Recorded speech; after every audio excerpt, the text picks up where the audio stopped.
चलिए ब्रेक के बाद आपका स्वागत है। अब जरा एग्री साइड पे फोकस कर लिया जाए और वहां पे भी बढ़ती गर्मी और गेहूं पर उसके असर को लेकर कंसर्न्स वापस माउंट हो रहे हैं। ऐसे में हमने रिक्वेस्ट करी थी स्काईमेट के जीपी शर्मा सर से जुड़ने के लिए और स्क्रीन पे आपको रुपेश दलाल हमारे साथ जुड़े हुए नजर आएंगे जो बहुत बढ़िया तरीके से एग्री कमोडिटी की स्पेस को ट्रैक करते हैं। शर्मा सर, कंसर्न्स जो माउंट हो रहे हैं, ऐसा कहा गया आईएमडी की तरफ से कि टेम्परेचर्स बढ़ रहे हैं, कई इलाकों में ऑलमोस्ट 30 डिग्री की तरफ पहुंचते हुए नजर आ रहे हैं। क्या हाल है सर? गर्मी एकदम से तूल पकड़ना शुरू हो गई क्या? देखिए, अभी मौसम की परिस्थितियां अभी अनुकूल ही हैं। मैं ऐसा कोई नहीं कहूंगा कि कोई चिंता का विषय इस वक्त है। हाँ। हालांकि वर्षा की तरफ देखें तो इस सीजन में सामान्य से काफी कम हुई है। दिसंबर के महीने में तो वर्षा हुई ही नहीं पूरे उत्तर भारत में भी और पूर्वी भारत में भी। जनवरी में फिर भी एक दो स्पेल थोड़े ठीक हो गए जिसके कारण कि काफी फायदा रहा फसलों को। और अभी जो फरवरी के जो दिन हैं उसमें भी वर्षा नहीं है, तो वर्षा सामान्य से कम है। लेकिन पहाड़ों पर लगातार बर्फबारी है, बारिश है, उसके चलते मैदानी भागों में तापमान उतनी तेजी से नहीं बढ़ रहे जितनी तेजी से एक्सपेक्ट किए जा रहे थे, क्योंकि वर्षा नहीं हो रही थी।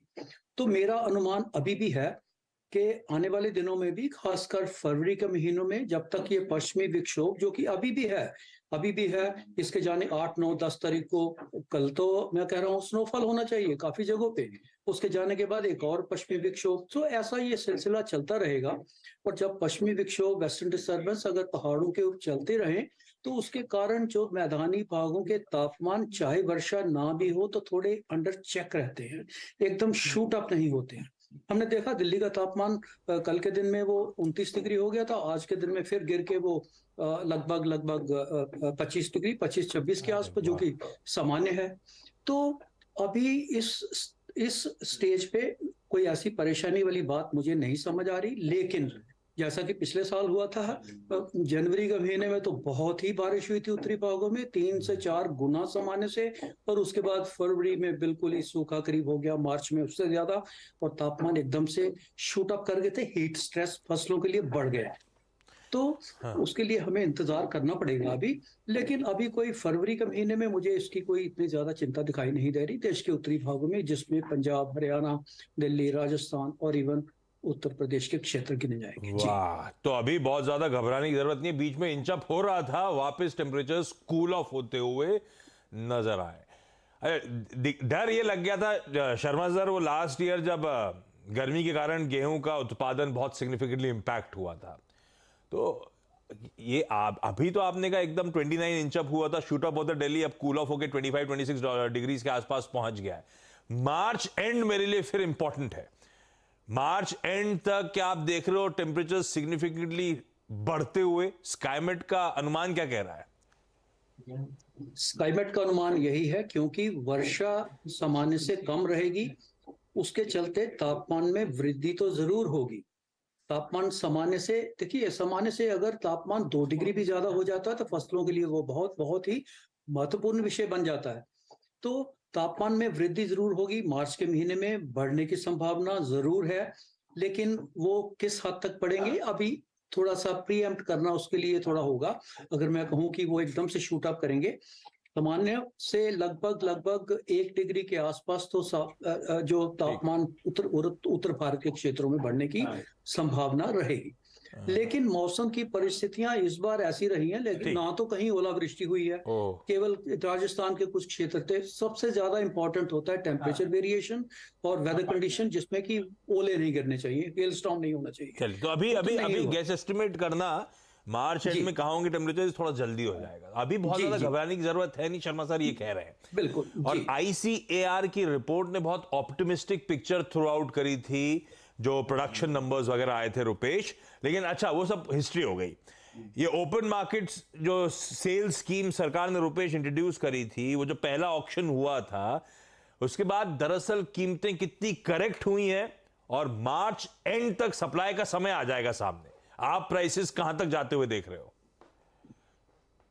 तो अभी हीट की बात करें तो मुझे लग रहा है जो शर्मा जी ने आज स्टेटमेंट दिया कोई परेशानी वाली बात नहीं है। हाँ। मतलब वो स्टेटमेंट से मतलब एक राहत की श्वास लेंगे कमोडिटीज मार्केट वाले, बिकॉज ये स्टेटमेंट बहुत जरूरी था, क्योंकि बहुत लास्ट 15-20 दिन से जो इरेटिक क्लाइमेट हो गया था, बहुत अच्छी खासी बारिश और मेजर क्रॉप चना है, गेहूं है, स्पाइसेस मार्केट है, वो सबका जो मेन क्रॉप है वो अभी 15 फरवरी के ऑनवर्ड्स चालू होगा। हाँ। तो वेरी क्रुशियल था। अभी अगर गेहूं की बात करें तो डेफिनेटली यस, ये ऑप्शन शुरू हुआ। हाँ। उसके बाद में करेक्शन हुआ अराउंड 200 से 300 रुपया पर quintal, 2 to 3 rupees per KG का करेक्शन हुआ। एट प्रेजेंट मार्केट स्टेबल हो गई, बिकॉज समय डिमांड भी इतनी अच्छी हो गई। हाँ, जितना तो उस ऑप्शन था मूव के उतना बाद हो गया। सरकार के 2-3 रुपए का करेक्शन इस समय स्टेबल है और वाकई जो कंसर्न्स माउंट हो रहे थे, शर्मा साहब ने बढ़िया तरीके से हाईलाइट कर दिया। अभी घबराने की जरूरत नहीं है। इस नोट पर शर्मा सर, रुपेश जी धन्यवाद। कमोडिटी राउंड अप को समेट रहा हूं। दरअसल आरबीआई गवर्नर की प्रेस कॉन्फ्रेंस शुरू होने वाली है। छोटा सा ब्रेक लेके सीधे कॉन्फ्रेंस में चलें।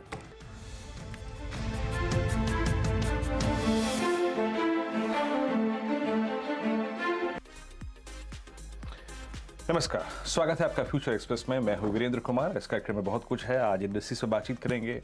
निफ्टी डे हाई पर है इस वक्त। आपकी अप्रोच निफ्टी बैंक पे क्या होनी चाहिए। इंपॉर्टेंट स्टॉक फ्यूचर्स आज काफ़ी अच्छा कर रहे हैं, उन पर बातचीत करेंगे। और साथ ही साथ आज इसी कार्यक्रम में फ्यूचर एक्सप्रेस में हमारे साथ एक खास मैनेजमेंट रियल एस्टेट से बातचीत करने के लिए हमारे साथ की स्टोन रिलेटर्स की मैनेजमेंट होगी, उनसे बातचीत भी करेंगे। और मेहमान होंगे हमारे साथ आज अमित सेठ कोलकाता से। पहले लेके आइए, देखिए कुछ देर में इनफैक्ट ये प्रेस कॉन्फ्रेंस चल रही है और हम इसमें शिरकत करने की कोशिश करेंगे। कुछ इंपॉर्टेंट महत्वपूर्ण, अगर आप देखें पोस्ट पॉलिसी आरबीआई के वर्डिक्ट के बाद अगर कुछ महत्वपूर्ण लगेगा तो इस प्रेस कॉन्फ्रेंस में शिरकत करने की कोशिश करेंगे। लेकिन अभी आपको जरा इंडेक्सेस दिखाते हैं। 17,865 और निफ्टी बैंक आपकी स्क्रीन पे 51,564। लेकिन दो चीज़ें काफ़ी महत्वपूर्ण हैं। इन दोनों इंडेक्सेस में अगर एक डिफरेंस है पोस्ट पॉलिसी, तो वो दो चीज़ें क्रिएट कर रही हैं। एक है निफ्टी आईटी और दूसरा है रिलायंस। देखिए आज सुबह जो हमारी बात हुई थी, क्लियरली रेंज डिफाइंड थी। 800 पे बड़ा कॉल राइटर था, लेकिन जब मोमेंट वो आया, जैसे ही प्री पॉलिसी 810 बाइसेक्ट हुआ एंड स्पेशली 824, सुबह जो हमारी बात हुई थी 824 वो क्लस्टर था। प्लीज रेजिस्टेंस की प्लेट लेके आइएगा। 824 वो क्लस्टर था, जैसे ही वो बाइसेक्ट होना था स्विंग अच्छा आना था, क्योंकि जहां पे कल 92 लाख आउटस्टैंडिंग वाइज शेयर का था, जैसे ही वो वर्टिकल निकला आपको 864 भी मिला और एग्जैक्टली अभी निफ्टी 864 पे ही है। क्या हमें 910 मिलेगा, इस बात की एक्सपेक्टेशन कितनी है? देखिए आज सुबह सुबह जब आशीष और मैं बातचीत कर रहे थे मॉर्निंग कॉल में, हमने जो पहला विषय छुआ था वो था Nifty IT. Just because of Nifty IT एक हमारे पास एडवांटेज था, निफ्टी आईटी, जो हमको आज एक हमारे लिए ड्राइविंग फोर्स था और उसने काम बखूबी किया। और दूसरा था रिलायंस। देखिए रिलायंस ने क्या किया। देखिए रिलायंस पर मैं बातचीत करने से पहले आपको बता दूं कि इस चैनल का स्वामित्व प्रबंधन रिलायंस इंडस्ट्रीज होल्ड करते हैं। ये कोई व्यू नहीं है, मतलब कोई स्टॉक स्पेसिफिक व्यू नहीं है, बस एक कंपोनेंट अच्छा कर रहा है। एक इंपॉर्टेंट चीज है, 11 जनवरी के बाद पहली बार, that means approximately after 19 sessions, Reliance ने अपना 10 day exponential, even the shortest moving average 10 day exponential moving average bisect किया है। तो हमारे पास क्या फोर्स है? एक तो पॉलिसी के बाद अनिश्चितता खत्म हो गई, दूसरा रिलायंस का एडवांटेज और तीसरा है निफ्टी आईटी का एडवांटेज, B2 का एडवांटेज और अदानी समूह के स्टॉक्स में लौटती हुई स्टेबिलिटी का एडवांटेज। ये हम कैरी कर रहे हैं इस वक्त। मैं बैंक निफ्टी बाद में आऊंगा। अभी जरा निफ्टी के ऑप्शंस के आंकड़े देखते हैं। क्या इस ब्रेकआउट को याद रखेगा, it's 864 means that mean you are trading about 20 day exponential moving average. That's good, ये अच्छी चीज है। क्या हम अपने पीछे अगर आप देखें कुछ अच्छे पुट राइटर्स के कन्विक्शन को छोड़ के आए हैं? Yes exactly. आप देखिए आज सबसे स्ट्रॉन्ग बिल्डअप किया है। देखिए मैं चलता हूं डेटा पे, डेटा कभी भी चेंज हो सकता है, लेकिन फॉर द टाइमिंग जो चेंज है वो ये है कि huge put writing at 17,800, outstanding OI पहुंच गया 1.35 CR।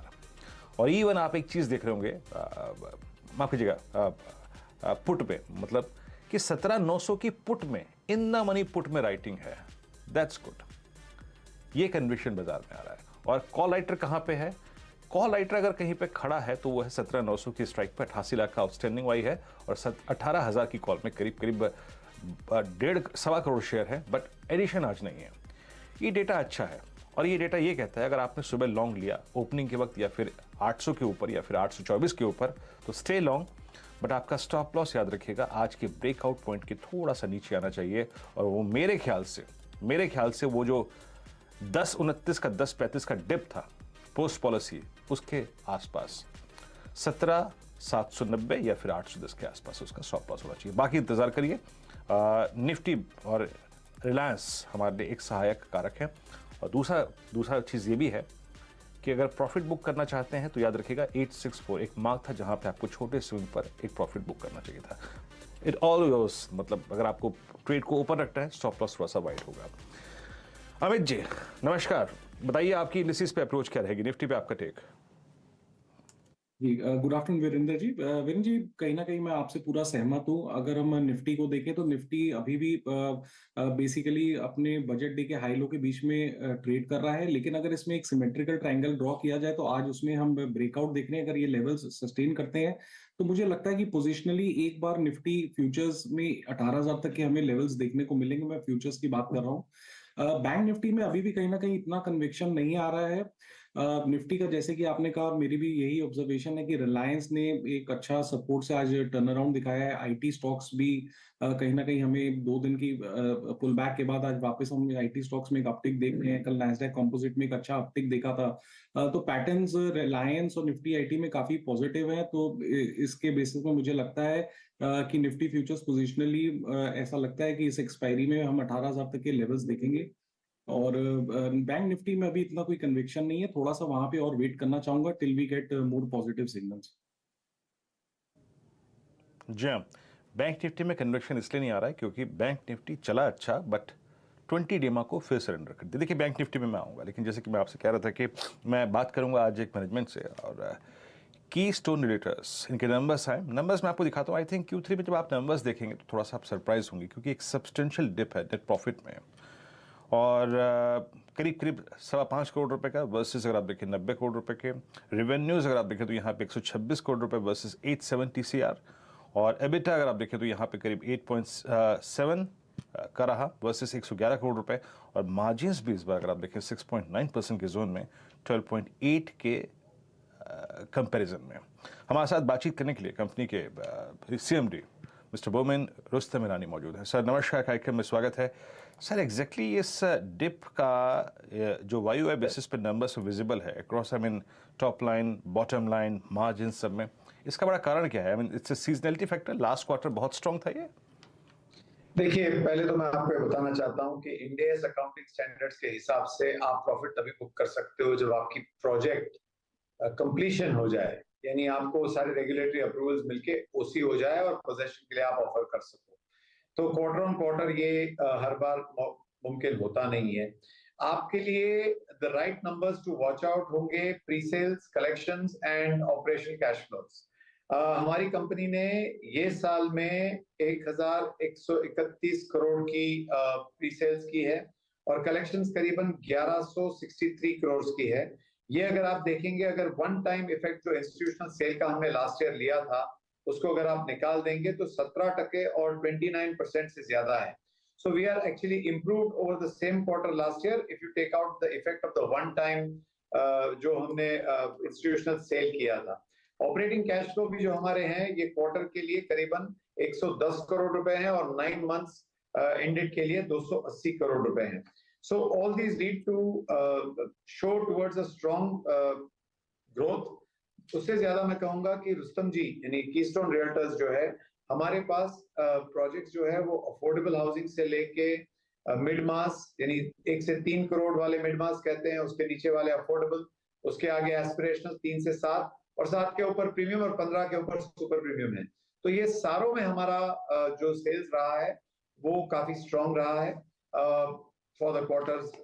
You said that, now 5.6 inflation and 6.5% repo rate, but the 1-year T-bill is trading at 6.95.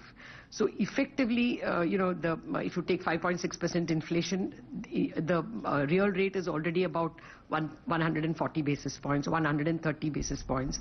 Will you be guided only by the pre-COVID, which was I think 230 basis points difference, real positive rate? So what will guide your decision to pause? Or will it be also actions of other central banks? And if I may, So what is the total exposure of the banking and the NBFCs to the Adani Group? Because we just heard that REC has 7,000 crores. So is there a number that you all have already assessed? And if you can tell us whether you would be cautious that that number shouldn't increase. Okay, and now the first part of the question, relating to that real rates and all, Dr. Patra can take, then I will take over the next question. I mean the next part of the question. So as you point out, we have nudged Put the mic on. Yeah. we have nudged the real policy rate into positive territory. What its level will be decided by the evolving macroeconomic configuration. So it's not necessarily guided by pre-pandemic levels or anything, but by the evolving growth and inflation trajectory. 130 is big. No, real rate. No, actually, we're talking about the real policy rate, right? So you take the policy rate and adjust it for 4 quarters ahead inflation, as we've always done, and you get less than 1%. You get 0.9. Okay. And about foreign banks and all that, we take into account all developments in the world, but monetary policy has an exclusive domestic orientation, and it will react to domestic developments. Now, with regard to the other part of the question about the exposure of the banking sector to the to one particular business conglomerate, we have issued a press release on last Friday. I have nothing more to add to that. Individual cases and their numbers, as you are aware, we do not discuss in the public domain. Having said that, let me mention in addition, because so many questions are being raised in the public domain, in the last 3 to 4 years, the Reserve Bank has taken a number of steps to strengthen the resilience of Indian banks.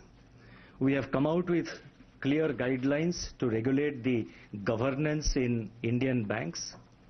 We have issued guidelines about the functioning of the audit committees. We have issued guidelines for the functioning of the risk management committees. We have now made it mandatory for appointment of chief risk officer in banks. We have also made it mandatory for appointment of chief compliance officers of the banks, and we have given through our regulations the desired level of autonomy to the chief risk officer and the chief compliance officer with regard to his functioning within the bank. The chief risk officer, for example, reports directly to the audit committee. And there are so many other regulations which I am not going into. We have also rationalized in the last 2 years the large exposure norms, and all that I would like to add at this point of time that the Indian banking sector, including the the NBFC sector, since you referred to a couple of them, the Indian banking sector and the NBFC sector continue to be resilient and strong. Thank you. Thank you, sir. I'll move on to Mr. Anup Roy from Bloomberg. जी हाँ, आप सुन रहे थे इस वक्त RBI की जो conference चल रही थी, उसमें CNBC आवाज़ के प्रश्न के उत्तर अभी अगर आप देखें गवर्नर साहब ने दिए। क्या मैं लौट के आऊँगा बाजार पे, और हम बात कर रहे थे कीस्टोन रीटेलर्स के साथ।